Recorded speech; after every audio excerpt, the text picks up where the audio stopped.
অ্যানুয়ালের result হাতে বাড়ি ফিরল ছেলে।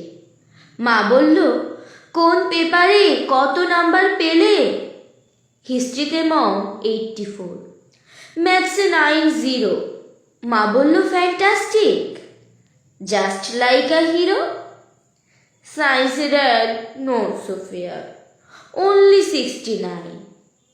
ইংরেজিতে 92, অল টুগেদার ফাইন। জিওগ্রাফির পেপারে তো 100-এ 100। ডুবিয়ে দিল বেঙ্গলিটা ভেরি পোর গ্রেড।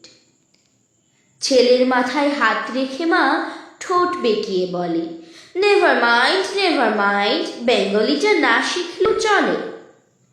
বাবা বলল, বেশ বলেছ বঙ্গমাতার কন্যে, বাংলা টাংলা আমার মতো অশিক্ষিতের জন্যে। বিদ্যাসাগর, রবীন্দ্রনাথ, নেহাত ছিলেন বোকা, না হলে কেউ শখ করে হয় বাংলা বইয়ের পোকা। মা বলল, চুপ করো তো, ওর ফল্টটা কিসে? স্কুলে কেন বেঙ্গলিটা পড়ায় না ইংলিশে?